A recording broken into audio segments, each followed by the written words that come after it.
Halo guys, balik lagi di channelnya Aset Crypto World. Kali ini kita akan bahas chart BTC dan SLP ya. Nah, ini kalau dilihat-lihat secara chart ya, kemarin BTC sempat 17.000 lalu mantul lumayan kenceng ya.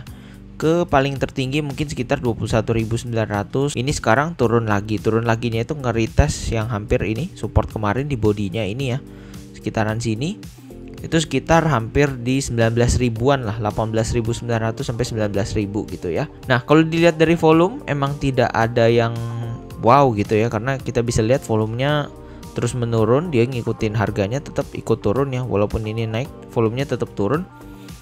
Dan kita bisa lihat di sini walaupun areanya sudah dekat support ya, tetap kita belum melihat aksi buyers ya, di mana di sini kalau kita bisa lihat buyers tuh hanya beli cicil sedikit ya. Di sini kita bisa lihat wicknya sangat kecil gitu ya. Dan kalau kita bisa lihat di sini emang belum ada pemantulan yang signifikan gitu ya.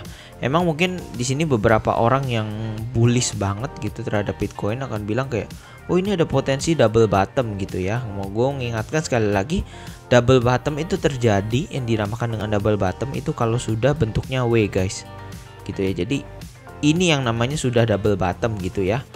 Nah, ini yang dinamakan dengan sudah double bottom. Tapi kalau misalkan dia baru jadinya seperti ini gitu ya, ini belum double bottom, karena di sini sekali dia jebol support yang ini maka akan turun lebih dalam. Ini juga kurang lebih konteksnya sama gitu ya, karena ketika dia naik seperti ini gitu ya lalu turun gitu ya, ini ada kesempatan untuk jebol lebih dalam gitu ya. Jadi 1, 2, 3 gitu ya, masih ada kesempatan untuk jebol lebih dalam lagi gitu. Makanya di sini gue mengingatkan untuk di dunia kripto ini jangan terlalu bull dulu gitu ya, karena kita bisa melihat kondisi market sangat bearish gitu ya, dimana inflasinya juga gila-gilaan gitu, dan aset-aset yang beresiko seperti saham kayak hari ini IHSG pun minusnya lumayan gede, per 2,28% gitu ya. Dan ini menunjukkan bahwa emang market nih lagi sedang tidak baik-baik saja gitu ya.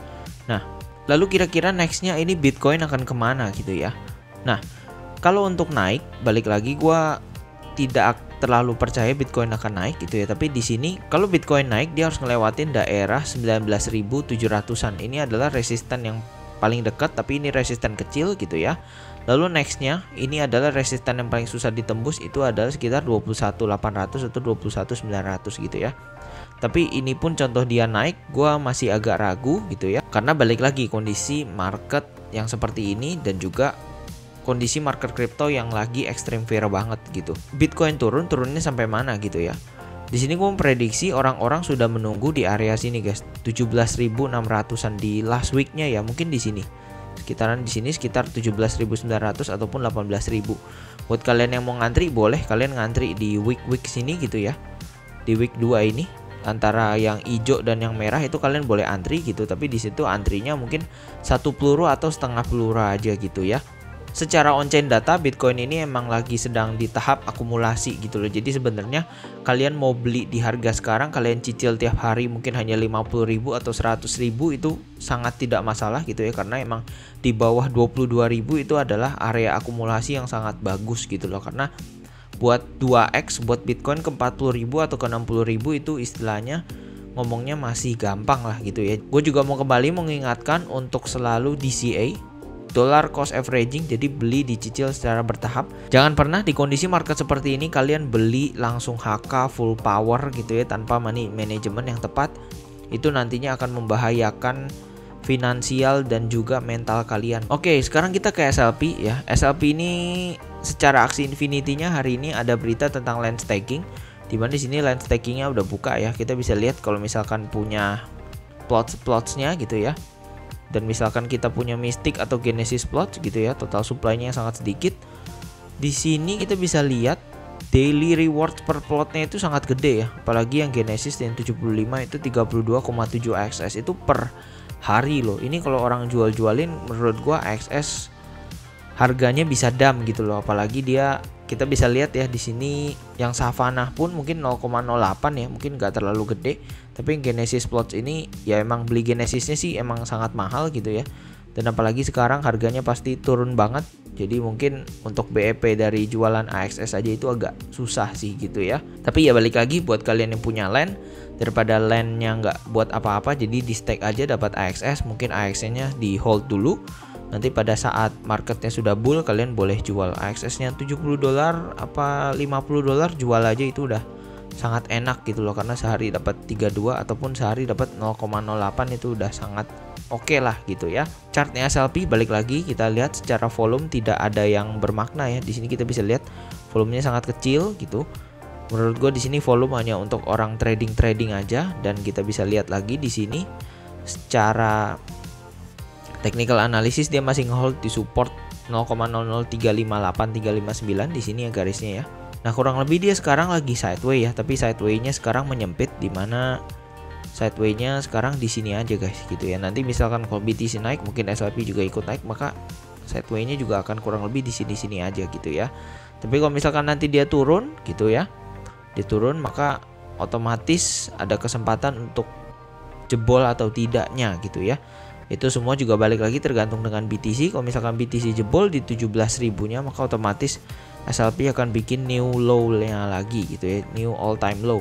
Dan balik lagi kalau dia bikin new all time low, maka permainan aksi sudah semakin tidak worth it gitu ya. Jadi gak apa-apa kita jalanin dulu aja gitu ya. Buat kita yang masih nyangkut-nyangkut gak masalah gitu, karena balik lagi emang udah terlanjur ya, jadi nothing to do lagi. Jadi makanya gue mau encourage kalian untuk udah misalkan nyangkut di SLP jangan di averaging down untuk keluar, enggak gitu ya. Mending kita beli koin-koin yang sepertinya top 10, top 20 koin market cap gitu ya, dimana sekarang lagi pada murah seperti Bitcoin, Ethereum, BNB, Solana, AVAX gitu. Itu lagi murah-murah, dimana nanti kalau mereka pada saat bull market itu returnnya bisa ratusan persen lah gitu loh, dan kita ngeholdnya pun aman gitu, karena kita tahu project ini adalah project yang benar, bukan kayak SLP ini koin didam gitu loh, intinya seperti itu ya. Oke, jadi intinya seperti itu untuk kali ini. Dan ini ada breaking news juga guys, gue mau nambahin, dimana hari ini crypto lending platform ini kurang lebih hampir sama seperti Celsius kemarin gitu ya. Ini kita buka beritanya. Jadi di sini crypto platform Vault suspends withdraw, trading, deposit. Mereka mengakui mereka mengalami financial challenge gitu ya, dan kita berharap kalian aman-aman aja gitu ya. Nah, ini juga kenapa gua mulai bearish banget dengan yang namanya crypto lending platform. Kenapa gitu ya? Karena duit-duit kita jujur itu tidak digunakan dengan sejujur-jujurnya gitu ya, karena kita tahu kayak Celsius gitu ya, malah duit kita emang digunakan untuk dijadikan jaminan gitu ya. Duit kita ada yang digunakan untuk dimasukin DeFi yang dapetin bunga, dan DeFi itu scam gitu ya. Otomatis duitnya ya gali lubang tutup lubang, gali lubang tutup lubang gitu ya. Termasuk ini juga dengan Vault, ini sekarang dia mengalami financial challenge, dimana ya otomatis duit membernya sekarang tidak bisa ditarik, tidak bisa ditradingkan, dan tidak bisa di withdraw gitu loh. Jadi ya otomatis makanya selalu berhati-hati, apalagi buat kalian yang duitnya masih ada di centralized finance, apalagi terutama di lending platform gini, itu mending kalian cabut-cabutin dulu aja, karena bear market kayak gini kita tidak tahu mereka itu keuangannya kondisinya gimana gitu ya. Centralized finance yang kita maksud itu adalah yang kayak lending platform gitu ya. Jadi lebih baik kalian tarik duitnya, kalian simpen duitnya gitu ya. Lebih baik duit kalian mendep tidak dapat bunga, daripada kalian pertaruhkan duit kalian dapat bunga lalu tapi nanti tiba-tiba hilang. Itu stresnya lebih parah gitu ya. Jadi mending duit kita nggak ngembang daripada duit kita langsung hilang jadi nol gitu ya. Gitu sih guys. Oke, jadi itu aja untuk video kali ini. Jangan lupa untuk like, comment, dan subscribe. See you kalian di video-video lainnya. Bye.